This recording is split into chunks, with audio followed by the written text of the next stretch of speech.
오늘 본문에는 보라, 내가 속히 올 것이다는 말씀이 반복되고 있습니다. 하나님의 아들 예수 그리스도, 우리 주님께서 곧 오시겠다는 말씀인데요. 하나님 보좌 우편에 앉아 계시는 주님께서 이 땅에 다시 오시는 이유는 왕의 자리를 탈환하기 위함입니다. 예수님의 다시 오심에는 왕의 귀환이라는 의미가 담겨 있는데요. 왜 그런가 하면 이 땅에 주인이 엄연히 따로 있는데 지금 주인이 아닌 자들이 주인 노릇을 하고 있거든요. 이런 역사에 개입하셔서 이 무너진 질서를 정리하시고 누가 진정한 왕인지 보여주러 우리 주님은 다시 오십니다. 이런 목적을 가지고 주님께서 다시 오시는 날은 그래서 우리 인간들에게는 심판의 날이 됩니다. 이 심판의 날은 주님께서 다시 오시기를 기다리는 자들에게는 복된 날이고 주님이 영원히 오지 않길 바라는 자들에게는 두려운 날인데요. 먼저 왕의 귀환을 기다리는 사람들은 누구일까요? 우선 누가 진정한 왕인지를 아는 사람들입니다. 만물을 창조하신 분, 모든 것의 주인이신 그분께서 반드시 귀환하셔서 어그러진 이 땅의 질서를 회복하실 것을 믿는 자들은 심판의 날을 손꼽아 기다리게 됩니다. 반대로 그날이 오지 않기를 바라는 자들은 이 땅에 자신들의 왕국을 세우고 그 안에서 왕노릇하며 살고 있는 자들일 것입니다. 그들에게 심판의 날은 주인의 날을 몰래 꿰차고 자기가 주인인 척했던 만행이 낱낱이 드러나는 수치의 날입니다. 오늘 본문은 그날이 멀지 않았다고 반드시 속히 온다는 것을 강조하고 있는데요. 요한계시록 22장은 계시록 전체를 마무리 짓는 결론이기도 하지만 좀 더 크게 보면 신구약 전체를 정리하는 핵심 메시지가 담겨 있는 장이기도 합니다. 맨 마지막 절을 보시면요. 이것들을 증언하신 이가 이르시되 내가 진실로 속히 오리라 하시거늘 아멘 주 예수여 오시옵소서 주 예수의 은혜가 모든 자들에게 있을지어다 아멘. 성경은 이렇게 마무리됩니다. 이것은 주님을 믿는 성도들은 이 땅에서 곧 다시 오실 주님을 기다리며 살아야 함을 말하는 것인데요. 자, 그렇다면 어떻게 사는 것이 다시 오실 예수 그리스도를 기다리는 종말론적 긴장감을 가지고 사는 것일까요? 이런 모습일까요? 1992년 10월 28일에 휴거가 일어난다.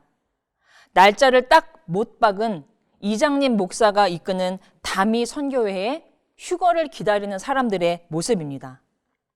다미는 다가올 미래를 준비하는 자들이라는 뜻입니다.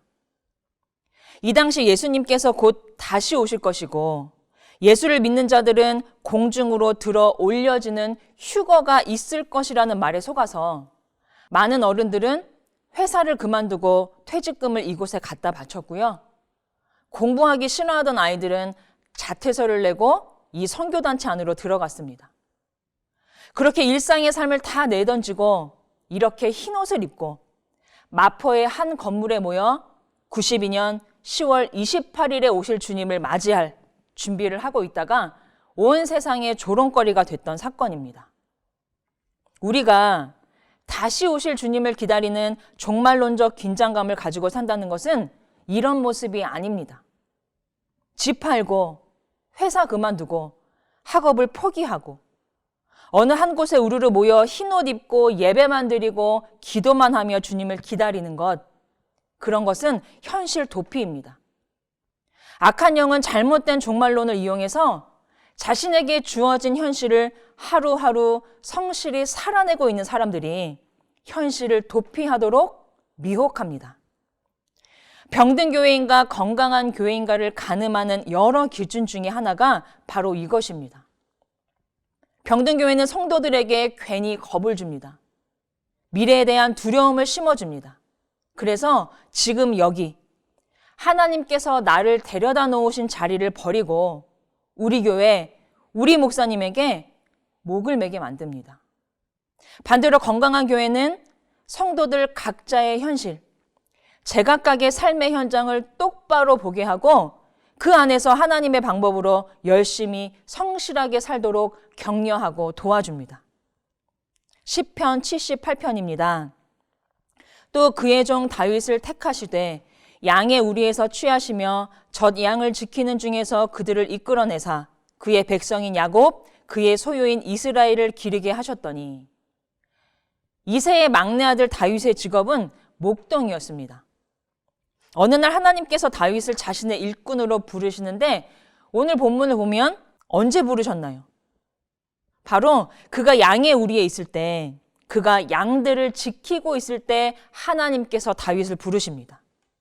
이것은 자기에게 맡겨진 일을 성실하게 감당하고 있는 그 현장에 하나님의 은혜가 임한다는 것입니다. 이것은 오늘 우리들에게도 동일하게 적용됩니다.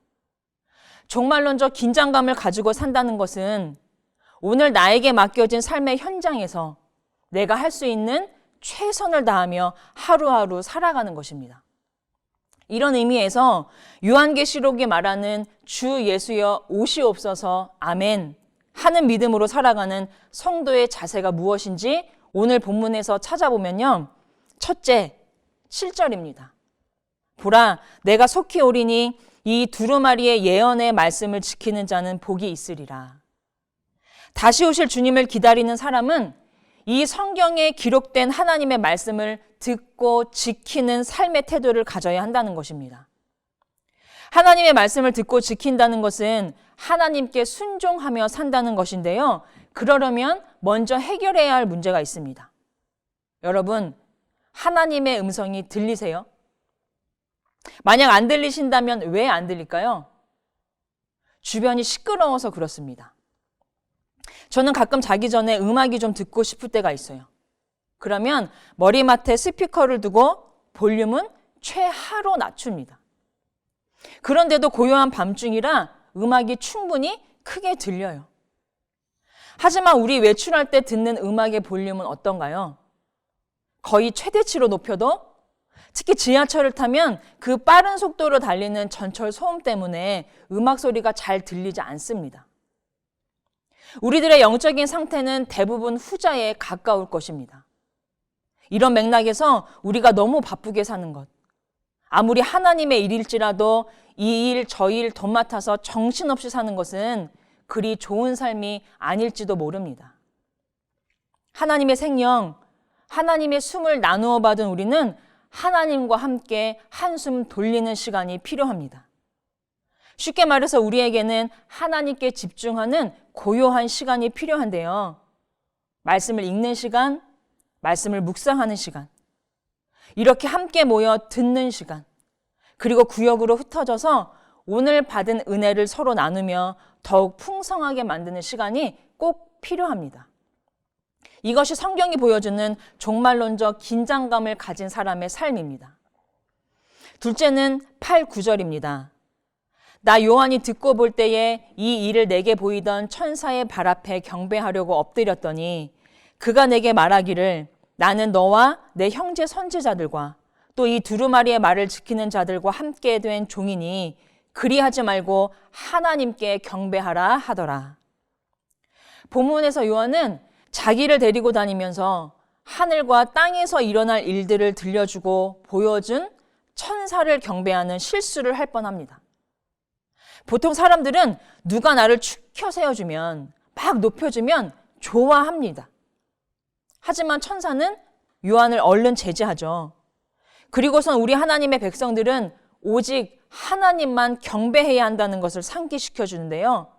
그렇다면 무엇이 하나님을 경배하는 태도일까요? 마가복음 6장을 보시면 예수님께서 제자들을 데리고 도망치듯 자리를 떠나시는 장면이 있습니다. 예수께서 즉시 제자들을 재촉하사 자기가 무리를 보내는 동안 배 타고 앞서 건너편 벳세다로 가게 하시고 무리를 작별하신 후에 기도하러 산으로 가시니라. 바로 오병이어의 기적을 베푸신 직후입니다. 하늘에서 만나가 내리는 것만큼 참으로 신기하고 위대한 기적을 베푸신 후에 왜 예수님은 도망치셔야 했을까요? 그 이유를 요한복음에서 설명해 주는데요. 예수께서 그들이 와서 자기를 억지로 붙들어 임금으로 삼으려는 줄 아시고 다시 혼자 산으로 떠나가시니라. 예수님의 제자들은 오병이어의 기적을 맛본 수많은 무리들이 자기들을 향해 열광하며 박수를 보내는 그 자리를 떠나고 싶지 않았을 것입니다. 예수의 이름을 외치며 우리의 왕이 되어달라는 무리들로 가득한 그 자리에 계속 머물고 싶었을 것입니다.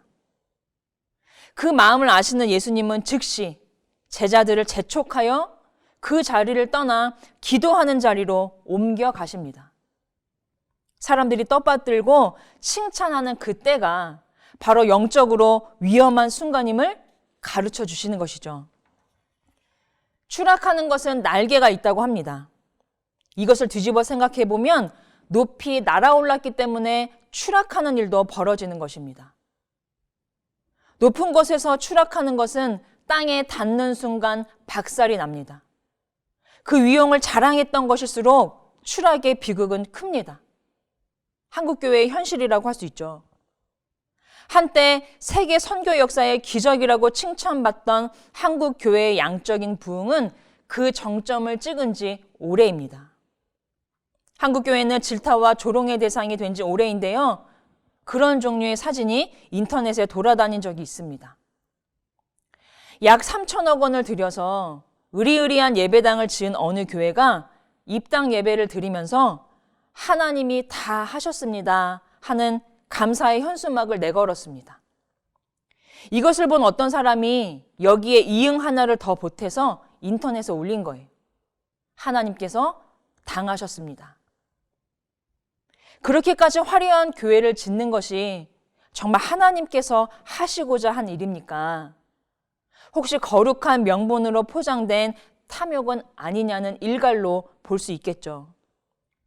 물론 대형교회만이 할 수 있는 귀한 사역이 있고 또 대형교회의 넉넉한 재정으로 도움을 받고 있는 이웃들이 참 많이 있습니다. 하지만 교회의 본질인 복음의 맛을 잃어버리면 우리의 사랑과 선행이 제맛을 내지 못하게 된다는 말씀 기억하시죠? 하나님만을 경배한다는 것은 말로 때울 수 있는 것이 아닙니다. 우리가 정말로 하나님을 경배하고 있는지 아니면 나를 높여주고 커 보이게 해주고 화려하고 세련되게 해주는 것들을 경배하고 있는지 세상 사람들은 아주 잘 알아봅니다. 하나님만 경배하는 것은 세상 만사를 주관하실 권세가 하나님께 있고 모든 일을 주님의 선하신 계획 가운데 다스리실 수 있는 전지전능하심이 우리 하나님께 있음을 믿는 자답게 사는 것입니다. 하나님께서 세상 모든 것에 그리고 내 인생의 주인 되심을 내가 알고 믿습니다 하는 이 입술의 고백을 매일의 삶 속에서 의식하며 사는 것이 하나님을 경배하는 삶입니다. 마가복음 6장에서 예수님께서 보여주신 본은 간단합니다. 제자들아, 너희 변질되지 않으려면 누군가가 자꾸만 칭찬할 때 너희들의 마음을 점검해야 한다고 알려주신 거예요. 혹시 옆에서 칭찬해주고 인정해주지 않으면 섬길 맛이 안 나고 내 수고를 몰라줄 때 서운한 마음이 크게 든다면 그것이 지금 내 영혼이 병들어가고 있는 중이라는 것을 깨달으라는 것입니다.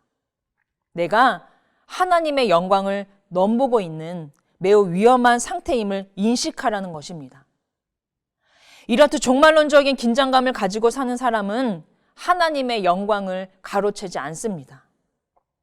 마지막으로 셋째는 12절입니다. 보라, 내가 속히 오리니 내가 줄 상이 내게 있어 각 사람에게 그가 행한 대로 갚아주리라. 다시 오실 주님을 기다리는 사람은 주님께서 주실 상을 기대해야 한다고 본문은 말하고 있습니다. 그런데 여러분, 하나님께서 주신다는 상을 이 세상이 1등에게 주는 상으로 생각하지 마시기 바랍니다. 하나님께서 1등에게만 상을 주신다면 하나님 나라가 지금 우리가 사는 곳이랑 똑같잖아요. 하나님 나라에서도 성과를 많이 낸 만큼 기여도에 따라서 등급을 나누어 상을 주신다고 하면 우리가 하나님 나라에 가서도 경쟁하고 비교하며 산다는 것인데 성경이 말하는 상급을 기대하라는 것은 그런 상이 아닐 것입니다. 제가 시 하나 읽어드리겠습니다. 쓸모없는 바위에 앉으니 의자가 되었다. 쓸모없는 벽에 기대니 위로가 되었다. 이처럼 세상엔 쓸모없는 건 없었다. 아직 쓰여지지 않은 것만 있을 뿐. 제목, 아직 쓰여지지 않은 너에게.